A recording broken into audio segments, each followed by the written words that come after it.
বাংলাদেশ আওয়ামী লীগের সভানেত্রী শেখ হাসিনার বক্তব্য শুনলাম বিশ্বের বিভিন্ন প্রান্ত থেকে, এবং তিনি বিশ্ব মিডিয়ার কাছে তার বক্তব্য তুলে ধরলেন। গত 2 বছরের মধ্যে আজকের যে বক্তব্য সেটি অনেক পরিষ্কার করেই তিনি উল্লেখ করেছেন, বার্তা দিয়েছেন যে তিনি দেশে ফিরবেন যাই থাকুক। আগে বিভিন্ন গণমাধ্যমে যে সাক্ষাৎকারে যেগুলো বলেছেন সেইগুলো সব মিলিয়েই তিনি একেবারেই কংক্রিট একটা তার ডিসিশন তিনি জানিয়ে দিলেন। কিন্তু এই যে তিনি যে বার্তা দিলেন, এই বার্তার ভেতরে কি আছে, কিংবা বাংলাদেশের মানুষ কি বার্তা পেল, সরকার কি বার্তা পেল, সবকিছু নিয়ে বিশ্লেষণ শুনবো, আপনাদেরকে শোনানোর চেষ্টা করব। আমার সঙ্গে যুক্ত আছেন যিনি 2024-এর 5ই আগস্টের পরে অন্তর্বর্তীকালীন সরকারের সময় কারাবন্দী হয়েছিলেন।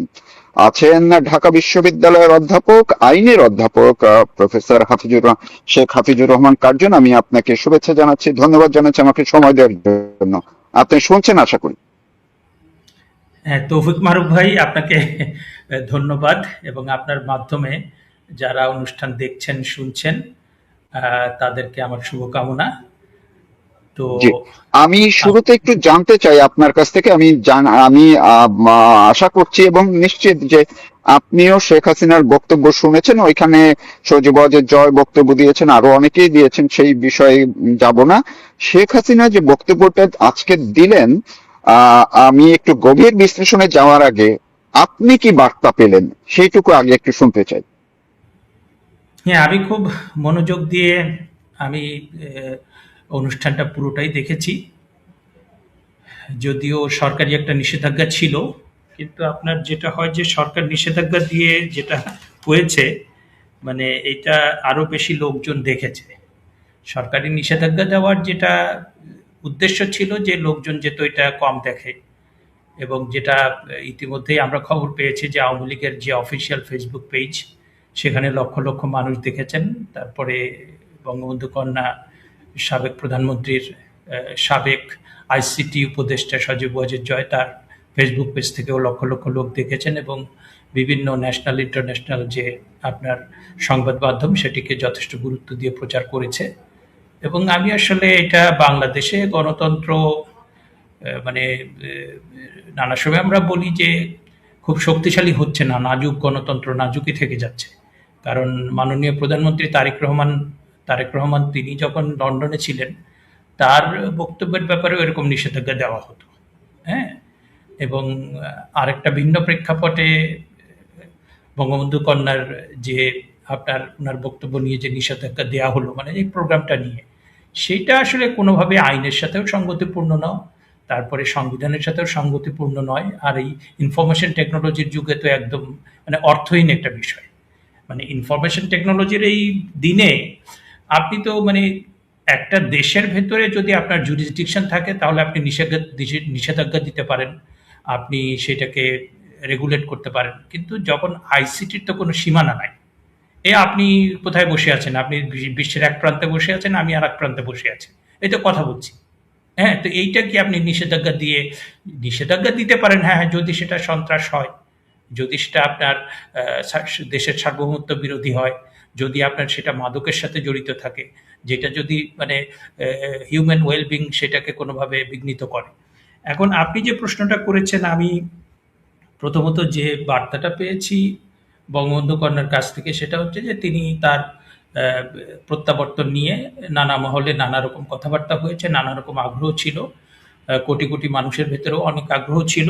এবং যেটা হয়েছে যে আপনার আমরা যেটি দেখলাম যে 2 বছর ধরে আপনার ডক্টর মোহাম্মদ ইউনুস, তারপরে আপনার মুক্তিযুদ্ধ বিরোধী শক্তি এবং অন্যান্য রাজনৈতিক দল এবং ব্যক্তিবর্গ দেশে বিদেশে তারা বললেন যে শেখ হাসিনা আসছেন না কেন, ভারত তাকে প্রত্যর্পণ করছেন না কেন। কিন্তু যখন তিনি বললেন যে তিনি দেশে ফিরবেন, এবং সেই জিনিসটা তিনি আজকেও একদম সবার সামনে এসে, যদিও তাকে সরাসরি দেখা যায়নি, তার কণ্ঠস্বর শোনা গিয়েছে, তিনি স্পষ্ট করে বলেছেন যে ডিসেম্বরেই তিনি ফিরবেন, এবং তাকে গ্রেপ্তার করা হোক, তাকে কারাগারে নেওয়া হোক, তাকে ফাঁসি দেওয়া হোক, পরিস্থিতি যাই হোক না কেন তিনি ফিরবেন। মানে তার যেই, এবং তিনি সেটা ব্যাখ্যাও করেছেন যে 1981 সালে তিনি যখন ফিরেছেন তখনও তার বিরুদ্ধে নিষেধাজ্ঞা ছিল, তার বিরুদ্ধে অনেক রকম প্রতিবন্ধকতা ছিল। 2007 সালে যখন তাকে মানে গৃহবন্দী করা হয়, তারপরে বিদেশে পাঠিয়ে দেওয়া হয়, সেখান থেকেও তিনি নানা বাধা অতিক্রম করে ফিরেছেন। তিনি 5-6 বার গ্রেপ্তারও হয়েছেন। সুতরাং এই গ্রেপ্তার, নিষেধাজ্ঞা এটা তার জীবনে প্রথম না, এবং সেটা তিনি প্রতিবারই সাহসিকতার সাথে মোকাবেলা করেছেন। এবং এইবারও একটা ভিন্ন প্রেক্ষাপট ছিল, কারণ আপনার দেশি বিদেশি আন্তর্জাতিক নানা রকম ষড়যন্ত্র করে, স্নাইপার রাইফেল দিয়ে মানুষ হত্যা করে, তারপরে আপনার পুলিশ হত্যা করে এমন একটা অরাজকতা তৈরি করা হয়েছিল। তো সবকিছু মিলে এই পরিস্থিতিতে তার এই বার্তাটা যে তিনি রিঅ্যাফার্ম করলেন, ইতিমধ্যে তিনি দুটি আন্তর্জাতিক আহ, আহ, গণমাধ্যমের কাছে সাক্ষাৎকারে যেটা দৃঢ়তার সাথে বলেছিলেন, সেটাকে তার নিজের কণ্ঠে সেটাকে আপনার মানে রিঅ্যাফার্ম করলেন, সেটাকে নিশ্চিত করলেন। এবং সেটার মধ্য দিয়ে আমার কাছে মনে হলো যে এইটা আমি যেটা পেলাম, একটা হচ্ছে যে যেহেতু ডিসেম্বর আমাদের বিজয়ের মাস, সুতরাং এই যে তিনি ডিসেম্বরেই ফিরবেন, কারণ এর আগে কথা হয়েছে যে ডিসেম্বরে আগে ফিরবেন নাকি পরে ফিরবেন নাকি ডিসেম্বরে ফিরবেন, কিন্তু আজকে তিনি কিন্তু কয়েকবার মানে তিনি নিজের বক্তব্য যেমন, আবার প্রশ্নোত্তর পর্বেও আমরা দেখলাম অনেক সাংবাদিক অত্যন্ত আগ্রহ নিয়ে নানা বিষয়ে প্রশ্ন এবং করেছেন। এই প্রথমবার, কিন্তু এর আগে তিনি ইন্টারভিউ দিয়েছেন, বাট এই প্রথমবার কিন্তু তিনি সংবাদ সম্মেলনে প্রশ্নের উত্তর দিয়েছেন, কথা বলেছেন। এই বিষয়টাকে আপনার কাছে কেমন মনে হলো, যে এটা বাংলাদেশেও তো আমি প্রত্যাশা করেছিলাম যে বাংলাদেশের গণমাধ্যম কি এই সুযোগটাও মিস করলো কিনা যে তার কাছ থেকে কিছু জানার? না, ধরেন যে আপনার ওই আমার যেটা প্রত্যাশা ছিল যে তাকে ডিজিটাল মানে অন স্ক্রিনে দেখতে পাবো, তো সেটা হয়তো বা কোনো কারণ থাকতে পারে, নিরাপত্তা জনিত কিংবা অন্য কোনো কারণ, কিন্তু তিনি নিজের কণ্ঠে সেটা আপনি তার বক্তব্য দিয়েছেন, প্রশ্নের উত্তর দিয়েছেন। এবং প্রথম তো তিনি একটা প্রশ্নের উত্তর দেওয়ার পরে তিনি বললেন যে আমার পুত্র সজীব ওয়াজেদ জয়, তিনি বাকি প্রশ্নের উত্তর দিবেন, কিন্তু পরবর্তীতে কিন্তু নিজেই তিনি উত্তরটা দিলেন। এবং আমরা তো এই আপনার ডক্টর মোহাম্মদ ইউনুস, তাকে কিন্তু আমরা কোনো প্রেস কনফারেন্স করতে দেখি নাই। হ্যাঁ, উনি বিদেশি সংবাদপত্রের সাথে ইন্টারভিউ দিতেন, এবং আপনি বর্তমান প্রধানমন্ত্রী বোধহয় কোনো প্রেস কনফারেন্স করেননি। তারপরে আগের আর এক প্রধানমন্ত্রী বেগম খালেদা জিয়াকেও আমরা খুব বেশি প্রেস কনফারেন্স করতে দেখতাম না। যদিও ধরেন যে গত 15-16 বছরে গণভবনে যে প্রেস কনফারেন্সগুলো হয়েছে, সেইটা ধরেন নানা কারণে প্রশ্নবিদ্ধ হয়েছিল যে উনি আসলে যেরকম খোলামেলা, মানে বঙ্গবন্ধু কন্যা যেরকম খোলামেলা নানা প্রশ্নের উত্তর দিতে পছন্দ করেন, কিন্তু আমাদের সাংবাদিকদের অনেককেই আমরা দেখেছি যে তল্পিবাহক হয়ে কিংবা তোষামোদ করে এমনভাবে যে প্রশ্ন তারা করতেন, যে সেটা অনেক সময় জনগণের কাছে বিরক্তিকর হয়ে যেত।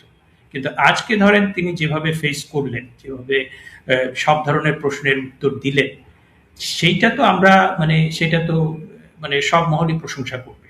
কারণ এটা তো আমরা অন্যান্য মহলে যারা রাষ্ট্র পরিচালনা করছেন বাংলাদেশে, সেখানে তো আমরা দেখতে পাচ্ছি না। সুতরাং সেই মানে সেই সাহসটা, সেই দৃঢ়তা কিংবা নিজের পলিসি ব্যাখ্যা করা, সেটা তো আসলে থাকাটাই উচিত। তারপরে আমার কাছে যেটা আমি কথা বলছিলাম যে আপনার উনার এই ডিসেম্বর মাসেই ফেরত আসা, এটার মধ্যে আমি একটা সিম্বলিক, রিয়েল এবং হিস্টোরিক তিনটা ভ্যালু আমি দেখতে পাই। কারণ যেহেতু এই ডিসেম্বর মাসে আমাদের বিজয়ের মাস, এবং সেটা কিন্তু আপনার একটা পর্যায়ে গিয়ে আমাদের যুদ্ধটা মানে 1971 সালের ডিসেম্বরের 2রা কিংবা 3রা ডিসেম্বর মানে আমাদের যৌথ বাহিনী হয়ে যায়। কারণ পাকিস্তান যখন ইন্ডিয়াতে আক্রমণ করে, তখন ইন্ডিয়া এবং বাংলাদেশ তারা একটা মানে দুই দেশ মিলে একটা যৌথ শক্তি হয়ে যায়। সেই যৌথ শক্তির কাছে কিন্তু তারা আত্মসমর্পণ করে। নিয়াজি যে ছিলেন পাকিস্তানের ইস্টার্ন ফ্রন্টের যে সেনাপ্রধান, তিনি কিন্তু প্রধান ব্যক্তি, যিনি ছিলেন সামরিক ব্যক্তি, তিনি সেখানে সরওয়ার্দী উদ্যানে আত্মসমর্পণ করেন। এবং পৃথিবীর ইতিহাসে আপনি চিন্তা করতে পারবেন না যে 90,000 সৈন্য নিয়ে আত্মসমর্পণ করা, মানে এইটার মতো লজ্জাজনক বিষয়। আপনি কিছুদিন আগে মানে গত বছর কি আগের বছর পাকিস্তান এবং ইন্ডিয়ার ভেতরে যে আপনার যুদ্ধটা হলো, সেখানে আমি শুনলাম যে পাকিস্তানের সেনাপ্রধান তিনি যখন ওই ভারতের বিমান ভূপাতিত করার খবরটা প্রকাশিত হলো, তিনি বললেন যে 71-এর প্রতিশোধ নিয়েছে। মানে আমি খুব খুব মানে ভীষণ রকম এনজয় করলাম যে তারা কতটা অপমানিত এবং কতটা তারা তারা সেই ৭১-এর ঘটনা কোনোভাবে ভুলতে পারে না। এবং তাদের নিজস্ব যে শোষণ, শাসন, জেনোসাইড সেটার কারণে তারা বীর বাঙালির কাছে যেভাবে তারা পরাজিত হয়েছিল, সেইটা তো পৃথিবীর ইতিহাসে বিরল।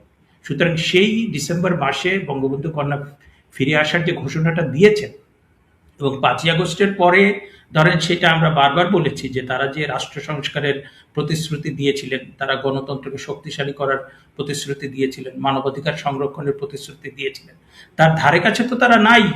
বরং তারা মুক্তিযুদ্ধের বাংলাদেশটাকে কবর দেওয়ার জন্য, বাংলাদেশের সংবিধানকে কবর দেওয়ার জন্য তারা একদম ২টা বছর নৈরাজ্যের একটা, মানে আমরা ভেবেছিলাম যে বিএনপির নেতৃত্বাধীন সরকার, মানে তারা আসলে আমার অন্তত ব্যক্তিগতভাবে আমি অনেক ভালো কিছু আশা করেছিলাম।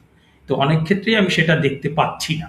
এবং সেই সময়ে যখন আপনার মুক্তিযোদ্ধাদের অপমান করা হচ্ছে, তারপরে মুক্তিযোদ্ধা, তারপরে আপনার ওই রাজাকার আলবদর আল শামস, তাদের যে দল, সেই দল যখন বিরোধী দল হয়ে বসে আছে এবং আপনার যে বাংলাদেশকে আমরা ৭১ সালে, মানে বাংলাদেশের মুক্তিযুদ্ধ কিন্তু খুব বড় একটা ঘটনা সারা পৃথিবীর ইতিহাসে। এটাকে কিন্তু ছোটখাটো কোনো ঘটনা বলার কোনো অবকাশ নেই। পুরো সাউথ এশিয়াতে যদি কোনো জাতিরাষ্ট্র থেকে থাকে সেটা কিন্তু বাংলাদেশ, নেশন স্টেট। এবং সেটা সারা বিশ্বে আমরা কিন্তু মার্কিন যুক্তরাষ্ট্র, চীন, মিডল ইস্টের সমস্ত দেশ সবাই কিন্তু আমাদের বিপক্ষে ছিল এবং তারা কিন্তু নানা কূটনৈতিকভাবে, মার্কিন যুক্তরাষ্ট্র এবং চীন কিন্তু কোনোভাবেই চায়নি যে বাংলাদেশ স্বাধীন হোক। সেই যে স্বাধীনতার যে মাস, সেই মাসে বঙ্গবন্ধু কন্যা ফিরবেন এবং শুধুমাত্র এইবার বিষয়টা শুধু গণতন্ত্র এবং মানবাধিকারের জন্য না, এইটা যে বাংলাদেশ, যে বাংলাদেশটা ৩০ লক্ষ শহীদের বিনিময়ে আমরা বঙ্গবন্ধুর নেতৃত্বে প্রতিষ্ঠা করেছি, সেই বাংলাদেশকে ফেরত পাবার যে সংগ্রাম, তো সেইটার জন্য আমার কাছে খুবই গুরুত্বপূর্ণ মনে হয়েছে। জি, আমি আরেকটা, আমি একজন সংবাদ কর্মী হিসেবেও আমি বিভিন্ন ভাবে তার এই বক্তব্যগুলো, প্রথম প্রশ্নোত্তরের আগে তিনি যে বক্তব্যটা দিলেন সেইখানে যে পয়েন্টগুলো তুলেছেন, আমার কাছে মনে হলো যে তিনি দেশের বর্তমান আইন শৃঙ্খলা পরিস্থিতি, মুক্তিযোদ্ধাদের নাজেহাল, আপনি যেটা বললেন মুক্তিযুদ্ধের সব স্মৃতিচিহ্ন ধ্বংস করা, অর্থনীতি, মানুষের নিরাপত্তা, সব বিষয়গুলোই তিনি তুলে ধরেছেন। আপনার কাছে কি মনে হয় যে আর কোনো বিষয় কি ছিল যে এই বিষয়টি উনি বাদ দিয়ে গেছেন বা বললে ভালো হতো, এমন কিছু আপনি খুঁজে পেলেন কিনা? নাকি সব বিষয়ই, আমার মতো মনে হচ্ছে যে সব বিষয় আপনি পেয়েছেন, সব বিষয় তিনি পয়েন্ট করেছেন? না, আমি এতক্ষণ যে বিষয়টা বললাম সেটা আপনার ধরেন যে খুব কমন, মানে এটা অনেকদিন ধরে তিনি বলছেন, আলোচিত হচ্ছে, এটা সবাই, লোকজন সবাই বুঝতে পেরেছেন কিংবা তাদের within the parameter of their understanding. কিন্তু আমি লক্ষ্য করেছি কয়েকটা বিষয়, সেই আলোচনায় আমি আসতাম যে বঙ্গবন্ধু কন্যা সাবেক প্রধানমন্ত্রী শেখ হাসিনা তিনি কিন্তু বলেছেন যে আমার বাংলাদেশে যে আমি ফিরবো, প্রথম বলেছেন যে ডিসেম্বরে ফিরবো, তারপরে বলেছেন যে বাংলাদেশের রিকনসিলিয়েশন দরকার। এবং তিনি দ্বিতীয় যে কথাটা বলেছেন সেটা হচ্ছে বাংলাদেশের কনস্টিটিউশনাল ওয়ার্ডার সেটা ভেঙে পড়েছে, সেই ওয়ার্ডারকে নতুন করে পুনঃস্থাপন করা, প্রতিষ্ঠিত করার জন্য আমাকে ফিরতে হবে। এখন আপনি ধরেন রিকনসিলিয়েশনের যে কনসেপ্টটা, এটা কিন্তু আমাদের অনেক শিক্ষিত লোকও কিন্তু এটা ভালো করে জানেন না। হ্যাঁ, রিকনসিলিয়েশনের সবচেয়ে ভালো যেটা হয়েছে সেটা হচ্ছে আপনার সাউথ আফ্রিকাতে, আপনার নেলসন ম্যান্ডেলা, সেখানে আপনার ব্ল্যাক এবং হোয়াইট, মানে হোয়াইটরা তো ব্ল্যাকদের কি চোখে দেখতো, তাদেরকে দাসের সমান কিংবা তার চেয়েও মানে মানুষই মনে করতো কিনা তার কোনো, এবং কত কালো মানুষ মেরে ফেলেছে। সেইখানে কিন্তু নেলসন ম্যান্ডেলা অনেক প্যারোকিয়াল, অনেক কিছুর ঊর্ধ্বে উঠে এই দুটো যে বর্ণবাদী, মানে হোয়াইট এবং ব্ল্যাক, তাদের কিন্তু রিকনসিলিয়েশন করেছে। এখন বাংলাদেশের ৫৫ বছরের ইতিহাসে আমরা যেভাবে দেখছি যে জাতিটা পুরো বিভক্ত হয়ে গিয়েছে, সেই জায়গা থেকে আপনার পুরোপুরি রিকনসিলিয়েশন কতটা হবে আমি জানি না। কারণ যারা বাংলাদেশ বিরোধী, যারা বাংলাদেশের অস্তিত্বই মানে না, তাদের তো রিকনসিলিয়েশন করার কিছু নাই।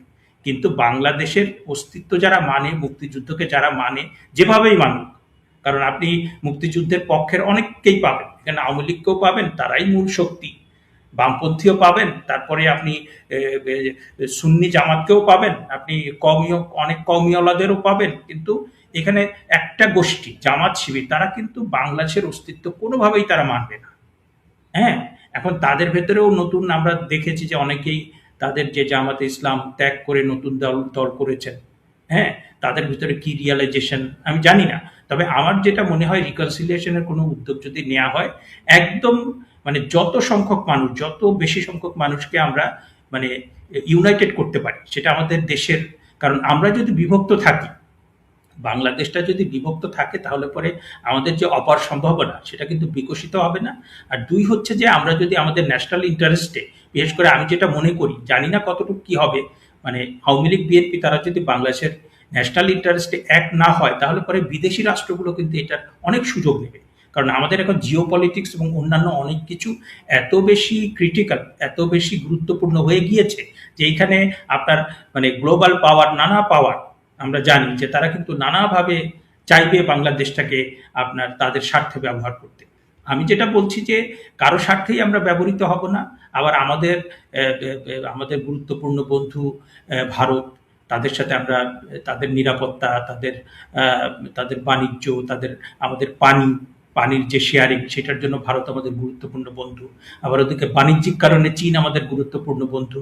আবার ওদিকে যুক্তরাষ্ট্র নিয়ে নানা রকম কথাবার্তা আছে, কিন্তু তারা যেহেতু গ্লোবাল পাওয়ার এবং তাদের যেহেতু একটা স্টেক আছে, তাদের সাথেও কিন্তু আমাদের কৌশলগত এবং ন্যায্যতা ভিত্তিক একটা সম্পর্ক প্রয়োজন হবে।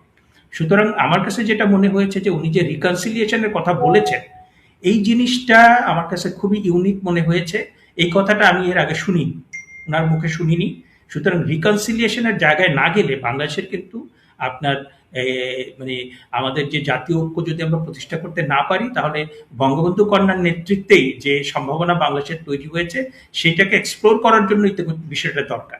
আর দ্বিতীয় তিনি যেটা বলেছেন, কনস্টিটিউশনাল ওয়ার্ডার, কারণ ইউনূস সাহেব মানে পরবর্তীতে আপনার বঙ্গবন্ধু কন্যা আপনার অনেক কিছু ব্যাখ্যা করেছেন, যেটা আমি আসলে আর বলতে চাই না। তিনি বলেছেন যে আসলে কোটা সংস্কার আন্দোলন, এটা কোটা সংস্কার একটা আন্দোলন ছিল এবং সেটা সরকারও চেয়েছে, সেটার একটা নিষ্পত্তি। কিন্তু পরবর্তীতে মোহাম্মদ ইউনূস যখন আসলেন, তার এই বিষয়গুলো তিনি উল্লেখ করেছেন, যে মেটিকুলাস ডিজাইন এবং রিসেট বাটন, এই দুটো কথা তিনি বলেছেন, যে এটা আসলে যে একটা আন্দোলন ছিল না, এটা গণ অভ্যুত্থান ছিল না, এটা ছিল একটা ষড়যন্ত্র, এটা একটা নাশকতা। সেটার ব্যাপারে তিনি ডক্টর মোহাম্মদ ইউনূসের দুইটা কোটেশন দিয়েছেন, একটা হচ্ছে মেটিকুলাস ডিজাইন আর একটা রিসেট বাটন। আর একজন সমন্বয়ককে উল্লেখ করে তিনি বলেছেন যে ওই সমন্বয়ক বলেছে যে পুলিশ হত্যা না করলে এবং মেট্রো রেলে আগুন না দিলে আমাদের আন্দোলন সফল হতো না। এখন আপনি দেখেন যে আন্দোলন আর নাশকতা কিন্তু এক জিনিস না। কারণ আপনি কোটা সংস্কার আন্দোলন 2018 সালে হয়েছিল, বঙ্গবন্ধু কন্যা কিন্তু সেটা মেনে নিয়েছেন, এবং নিরাপদ সড়কের আন্দোলন কিন্তু যে স্কুল কলেজের বাচ্চারা করেছিল, সেটাও কিন্তু আপনার শান্তিপূর্ণভাবে সামাল দেওয়া হয়েছে। কিন্তু এইবার 2024-এ মানে আমরা নিজেরাও তো বিভ্রান্ত হয়েছি। এবং আপনি শুনে থাকবেন যে অ্যাডভোকেট মহসিন রশিদ, তিনি তো প্রকাশ্যেই বলেন যে শেখ হাসিনাকে আমরা ভুল বুঝেছিলাম, হ্যাঁ, এবং তাকে আমরা ফ্যাসিস্ট বলেছিলাম, কিন্তু এখন আমরা দেখছি যে মোহাম্মদ ইউনূসই সবচেয়ে বড় ফ্যাসিস্ট।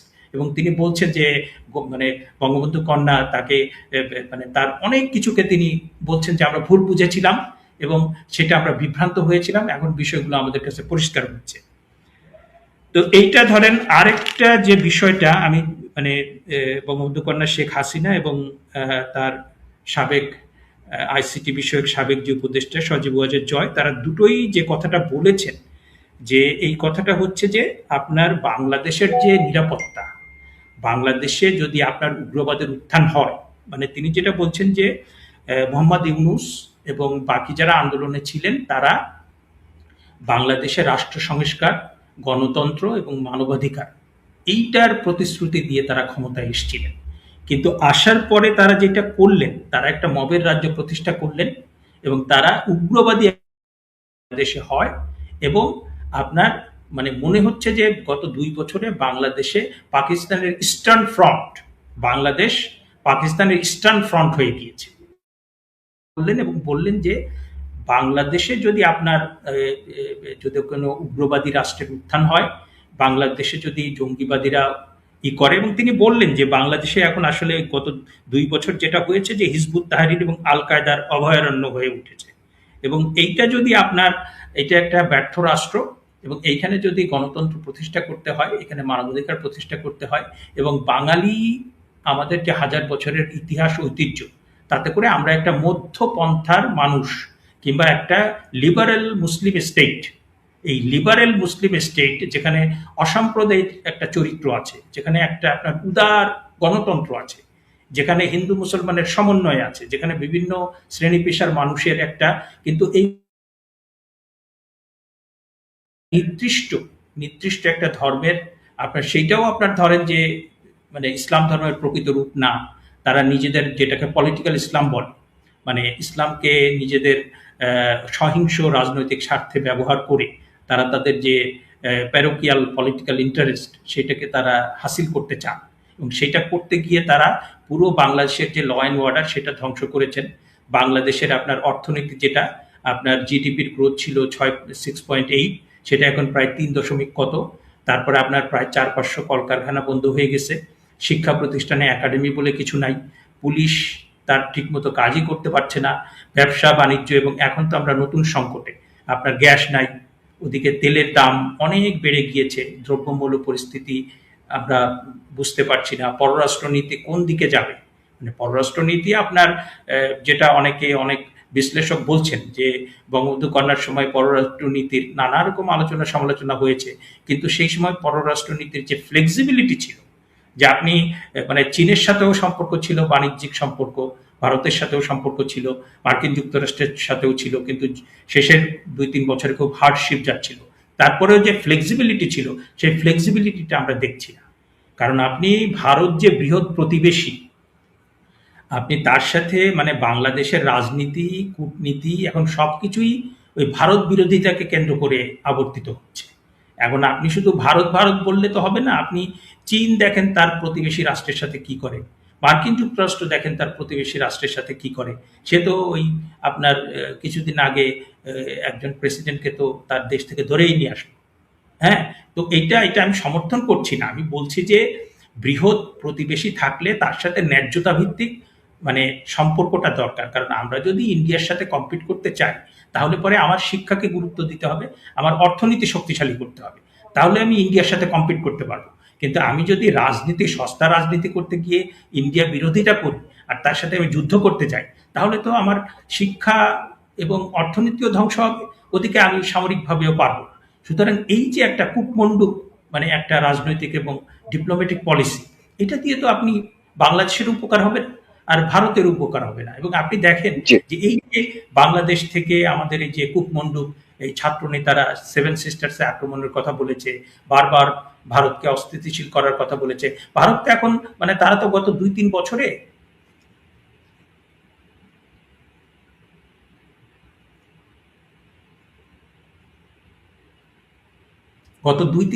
আপনি দেখেন যে ভারত তারা কিন্তু বিকল্প বিকল্প বিকল্প চিন্তা করছে এবং বিকল্পের দিকে যাচ্ছে। ইতিমধ্যে তারা কি করেছে আপনি দেখেন যে মিয়ানমারের যে নতুন প্রেসিডেন্ট, রাষ্ট্রপতি নির্বাচিত হয়েছেন, তিনি প্রথমে ভারত গেলেন, তারপরে গেলেন চীন। এবং আপনার ভারত কিন্তু বাংলাদেশের তরফ থেকে যখন একটা মানে খুব আপনার কি বলে যে খুব আহ, আহ, যুক্তিহীন,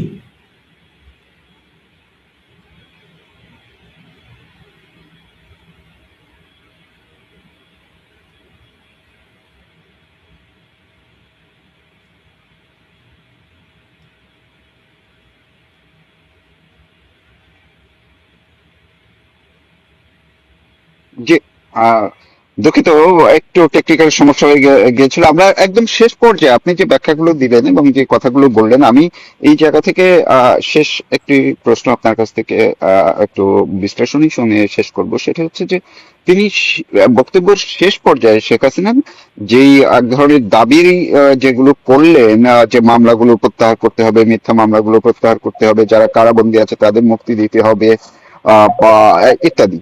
তো এই তার বক্তব্য বা তার পুরো বক্তব্যটিকে বাংলাদেশের যারা একটু তুলনামূলক সাধারণ মানুষ বলে আমরা যাদেরকে বলি, এমনকি যারা 24 আগস্টে আন্দোলনেও সম্পৃক্ত হয়েছিল, কিন্তু এখন যারা বলে যে তাদের ভুল হয়েছিল, তারা ভুল স্বীকার করছে, সেই শ্রেণীর মানুষের মধ্যে প্রভাবটা কি পড়তে পারে শেখ হাসিনার আজকের এই প্রোগ্রাম, আজকের এই বার্তা থেকে?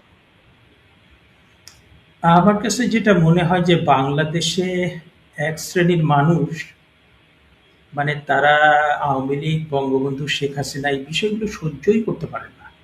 মানে তাদের এমনভাবে, মানে তাদের ডিএনএর ভিতরেই বোধহয় একটা এই ধরনের বিরোধিতা আছে।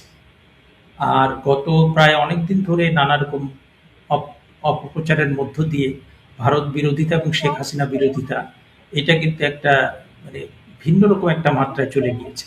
কিন্তু আমার কাছে যেটা মনে হয়, গত ২ বছরের কর্মকাণ্ডে, গত ২ বছরে ইউনূস সাহেব যেভাবে রাষ্ট্র পরিচালনা করেছেন, যেভাবে পুরো বাংলাদেশটাকে ধ্বংস করেছেন, মুক্তিযুদ্ধকে যেভাবে একদম নাই করে দেওয়ার চেষ্টা করেছেন, এবং এখনো নতুন সরকার এসে খুব ভালো করতে পারছে না, তাতে করে শেখ হাসিনার ভাবমূর্তি কিন্তু অনেক উন্নত হয়েছে এবং শেখ হাসিনার প্রয়োজনীয়তা কিন্তু মানুষ অনেক বেশি ফিল করছে।